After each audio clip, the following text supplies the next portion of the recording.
This coming Tuesday, February 1st, marks the 10-year anniversary of Atlas MedStaff. So I thought I would take us on a little trip down memory lane, talk through some of the things that we've talked about not only on Atlas All Access, but then talk through the history of Atlas, where we came from, give you some behind-the-scenes information that maybe you wouldn't get from any other agency. And I'm going to do it right here on this show like we've been doing for the past couple of years. Atlas All Access starts now.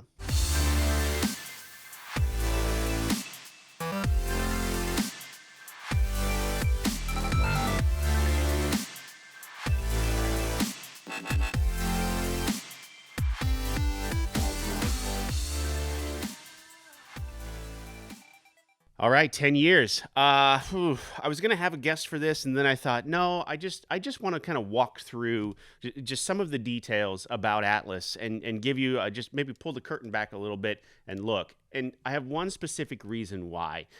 When we started 10 years ago, I wanted a place where not only recruiters and client managers and compliance could come together and do their job and be respected for what they do and to come together and do something really special, but then be as open as we possibly can with the industry as a whole, and that includes the travelers that work for us every single day. So if that means openly talking about pay packages and jobs and that type of thing, that's what we were going to do. Focus on the supply, focus on that traveler, the end user in the hospital, and the demand will come. Now, the demand came, and it was difficult at first. Getting all those contracts, starting from absolute zero, wasn't an easy thing to do, but it happened. It happened because we have the absolute best travelers in the industry, hands down, bar none. I would not trade any one of our travelers for anyone else out there, quite honestly. So, and the people that you are referring to us are amazing. So please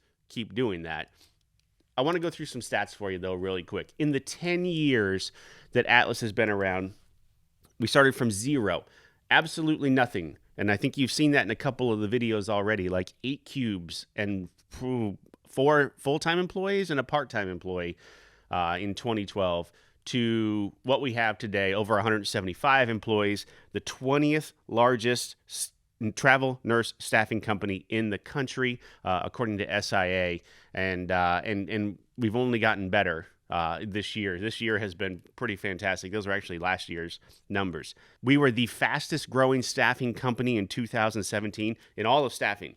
All across the country, staffing everywhere, we were the fastest growing in the country. 2018, we were the fastest growing healthcare staffing company of all time. We've made the Inc. 5000 list 6 times. The first time we made the list back in 2016, we were ranked 46th in the country. That's the highest rank of any staffing company ever on the Inc. list, and it's the highest for an Omaha-based company.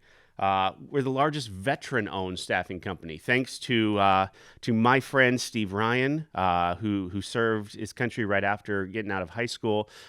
We are the largest veteran-owned staffing company in the country. I mean, the list goes on and on. We've been recognized by Entrepreneur Magazine. We've been Omaha. There's a number of organizations here in Omaha that have recognized us for the things that we're doing. And it's all of that aside, it always comes back to our travelers working in the hospital and that patient care. It absolutely does. And that's why I want to do this. And we haven't done it every week necessarily, but we've done it quite a bit. And I'm going to go through some of the topics that we've gone through because it's kind of reared its head again, maybe online a little bit. One person in particular maybe is talking about it, how the industry is super secretive. Well, it was 10 years ago. 15 years ago. It's not now. It isn't. And saying that is a detriment to the industry because it simply isn't secretive. And I'm going to start with us right here doing our part. Here's a list of topics that we've gone through. We've talked to travel nurses on this very podcast right here. They've sat down across from us. In fact, episode number 2 of this in the old closet at the other office, we were talking to travel nurses already. Kay Slane, the matriarch of travel nursing, has been on this show at least 3 times, possibly 4, I think, or she's done other stuff with us, but she's been on this show right here 3 times. We've talked about mental health. We've talked about multiple times mental health because what you're doing, especially right now, trust me, I know you could probably use all the information you can get on that. The role of the recruiter, the role of the modern healthcare recruiter, and how that has changed and evolved and shifted over the years. Social media, that monster. We have talked about that so many times, and we will continue to talk about that because there's good information and there's bad information, and it's all available on social media for you. Swag. What does this cost? What does this cost? What does this mask cost? What does a pen that you get at TravCon cost? We've talked about all that. Mr. Matt Lawhorn, our experience director, sat across from us and broke that down for us. This pen costs X. It was, you go back and watch the episode, every bit of it. So if the response is, well, I'd rather just have it in my paycheck, I don't know, 75 cents over the course of 13 weeks, or you could have a pen that you're going to use all the time. Because trust me, I know people steal your pens, right? I know that happens. So referral bonuses, fake jobs online, traveling with pets, traveling in an RV, traveling with kids, traveling with a spouse. We've talked about all of those topics. In particular, traveling in an RV. If you are not watching No Ordinary Path on YouTube, you absolutely need to do that. Not because he is a traveler for us. It is possibly the best information you could get on the internet about traveling, healthcare traveling in an RV. We've talked about TravCon multiple times and the evolution of TravCon. Quite honestly, if you go back through All Access, you can see kind of how TravCon has molded and evolved and changed over the years, which is, it's interesting. I've done it. It's interesting. We've talked about what it means to be veteran-owned and how important that is. Not only to me, I did not serve. My dad served, my grandpa did, my uncles did, but Mr. Ryan did, and Lane Andreessen, our IT director, did. Kurt Chase, who's our VP down in Dallas, who runs our Dallas office, did. Like, this is important to us, and that service piece is huge for us. Pay packages. My goodness, we've talked about pay packages multiple times. And you can go back through and watch these old episodes where we actually break it down. There is one episode in particular where one of our recruiters sits down with Thomas Piper of Scrub Squad 1978, and they go through a pay package exactly how it looks when a recruiter is filling it out. I don't know how you can be more transparent than that. I don't know how you could possibly go on the internet and say that companies out there want to deceive you or fool you. Now, I can only speak for us. I can't necessarily speak for anyone else, but if you want to see that, it's all right there. You can go and look and see that in that episode right there. Vaccinations, compliance, first-time traveler info. We've done this at least probably 3 times. Like, here's a basic step-by-step. You want to be a traveler? Here's A, B, C, D, 1, 2, 3, 4. Everything that you need to know in order to be a traveler. We just had one the other week, quite honestly, that you go back and watch with recruiter Braden Boakes. What's an MSP? What's a VMS? What does that mean? If you're brand new, what does that actually mean? If your recruiter says, I got to contact the MSP or the VMS, what does that mean to you? And what does that mean for your career or getting that next contract? What's a compact license? You'd be surprised. First-time travelers, right, or a newer nurse may not understand exactly what that is. It's old hat to us, but understanding, is my license compact? What can I do to make my license compact? Do I live in a state where that's even possible? Can I go work in a state if I have a compact license? All of those topics we discussed there in at least 2, maybe 3 different episodes. Why don't I get sick time? That was an awesome one. And if you do get sick time through an agency, what does that necessarily mean? In the end, it comes out of your paycheck. I mean, there's no 2 ways about it. And we talked through that on an episode too. Overtime versus callback versus charge. Talked about all of that too. How does that affect your pay package? Interviews and what to expect and what questions should you ask in an interview. We touched on all of that here in multiple episodes as well. Staffing Industry Analyst, which is an organization that we belong to, that we go to their conference every single year, that I had I've spoken at twice quite on now, and I honestly love doing it. It's just a lot of fun. But we all get together, us in the staffing industry, and talk about staffing industry things, and then I've brought that information back and I've told you all about it here. Nothing secretive about it. I'll tell you every bit of what happens there and how and what we talk through and where the industry's going and the projections for what it looks like we're going to be doing this year, next year, that type of thing. Benefits info. We've had Kendra Kreipel, our benefits administrator, on here a couple of different times talking through our benefits, health insurance, 401k. everything that you get in addition to your pay package, we've talked about here on this show right here. We've even talked about shoes. And honestly, that might have been one of our most watched episodes was the Nike shoes, the shoes made specifically for nurses. Now, we've touched on that a few different times. They're still available, by the way. And the consensus is, they work. They're not a gimmick. That's at least what I'm getting. We've touched on that multiple times. Floating. You're going to float. It's going to happen. And we've had episodes just about floating. COVID, I know it dominated us for probably 2 years now, going on 2 years. But when it first hit and we sent everybody home from the office, and then our nurses started going down with COVID, and what does that mean? And what is a COVID contract? And what's a COVID unit? And talking through all of that, we talked about it all right here on Atlas All Access. And then finally, communication, because I think overall, every topic that we've discussed here is important to that open flow of communication. And what we do as an agency, what you do as a traveler on the road, we need to have that open flow of communication. And this is the start. This is the place that it all starts, for me at least. If you know you can come to me, one of the two owners of Atlas MedStaff, the guy that started the company 10 years ago, and ask these kinds of questions, then you can ask your recruiter or your compliance specialist or the person helping you in payroll. You can ask those exact same questions. And if you're not getting the answers that you need, quite honestly, my door is always open. In fact, I don't even have a door. My door is the front door. And you can always come and ask me too. Now, I can't solve all of your problems.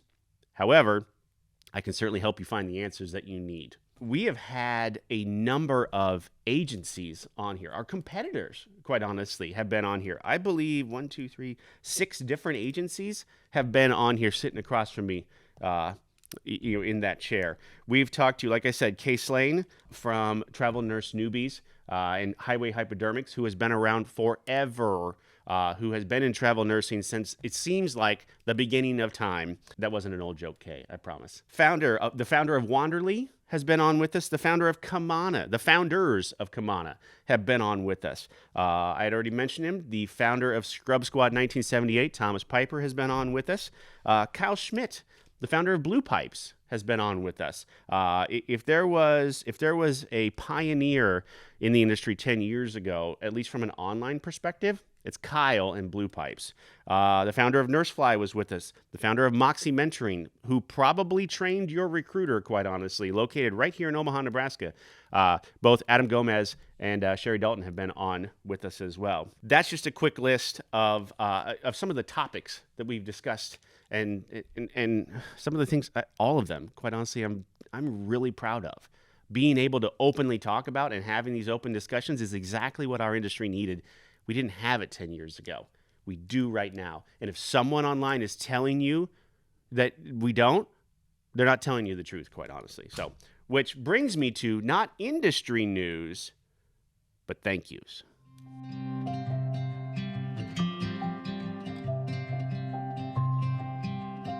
All right, so I'm going to go back to the very, very beginning. I've got a couple people I just want to thank, because 10 years is a ton of time. And there's no way I could thank. I don't want to thank this guy, Braden Boakes. This guy calls me all the time. Look at this right here. Actually, I do. This guy's, man, he is one hell of a recruiter. And I don't want to make his head too big right there. But here's some thank yous. When we first started 10 years ago, we were connected with a company here in town that many of you know, who is a juggernaut in our industry, Fusion, just down the street from us. I want to thank the two guys that started Fusion, Sam and Scott, and I'll tell you why. They had no reason whatsoever to help me in the beginning, at all. None whatsoever. We were going to be a competitor. At that time, they were working on starting their nursing division 10 years ago. They didn't even have. They were just all allied health. They gave us everything. They gave us copies. They gave us templates for contracts, for work orders, you name it.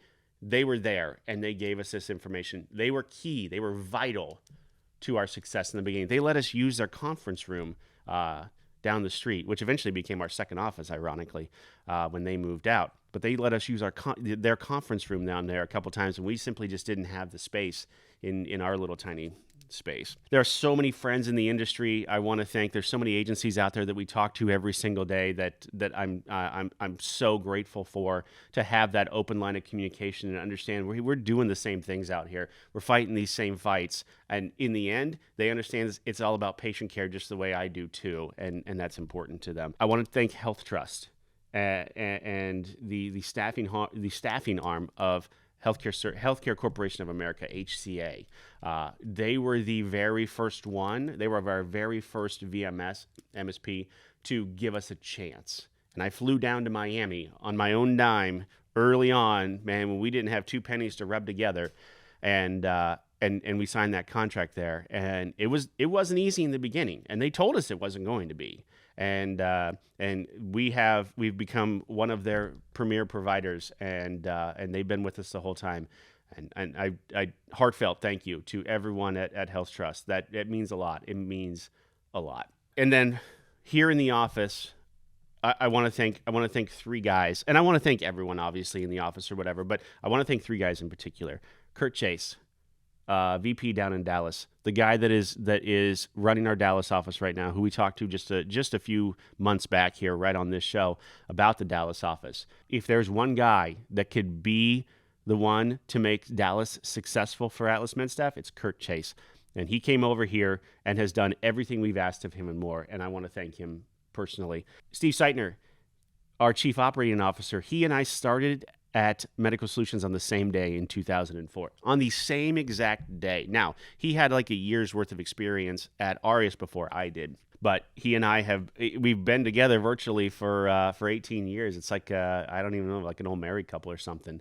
But I couldn't, his enthusiasm and love of life is infectious, and he brings that to us here in the office every single day. And finally, Steve Ryan. Outside of my wife, he's my best friend, and I've had the opportunity to not only work beside him for 18 years, but to do this with him for the past 8 when he joined us.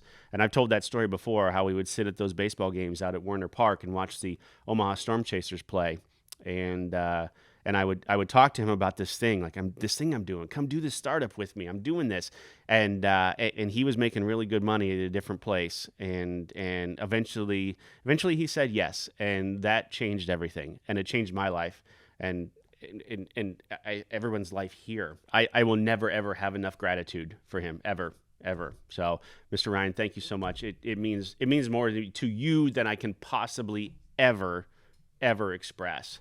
So, which finally brings me to just my opinion. Just my opinion this week is very easy. Just do it. Just do it. 10 years ago, we had the opportunity to do this. I had actually interviewed at a different staffing agency here in town and was going to go potentially work for them. And I was connected with the guy who was the money behind Fusion in the beginning and was the money behind Atlas in the beginning, who eventually Steve and I bought the company from 2 years after we kind of got started. And I went home and I told my wife about it, and she's way more conservative than I am. She is way smarter with money than I am, and it was going to be difficult. We knew it was going to be difficult, and she told me at 37 years old, if you don't do this right now, you will regret it for the rest of your life. You just need to do it. And it was the best advice I ever got. So if you're thinking about doing something, if you're thinking about stepping outside of your comfort zone and doing something radical, do it. Just do it. Take the chance. There's nothing wrong with taking the chance and failing. There's Gary Vaynerchuk talks about this all the time, and it really resonates with me. There's nothing more painful in a man's eyes than regret. If you go to a retirement home and you look into another man's eyes or woman, and you see that I could have done this and I never did, I never took that chance, their time is up. They don't have the opportunity to do that. I did. She pushed me in the right direction. I don't think I ever would have done it on my own. She pushed me in the right direction. So my final thank you as a part of all of this is to my wife. Thank you. We wouldn't have done this. I wouldn't have done this if you hadn't pushed me in the right direction.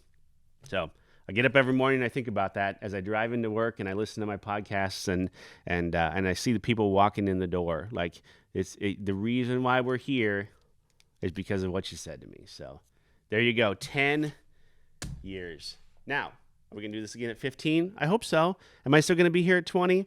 Let's be honest, probably. I've said this a million times, especially recently talking to bankers.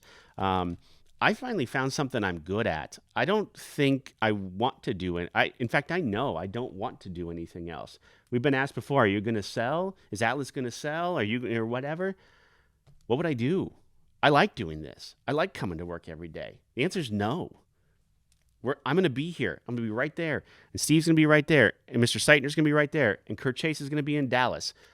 And we are going to be as big as we possibly can without losing who we are. Don't think for a second that I don't think about that every single day. We will not lose who we are and where we came from and where you belong. I will not lose all of that. That's a promise that I'll make to you. I had it in my head 10 years ago. It's still in my head every single day. It's still very, very important to me that we do not lose our identity. People will come and go. Things will change. The company will evolve. But we will never lose who we are and where we came from. That's it. 10 years. Thank you so much. And we'll see you in a couple weeks.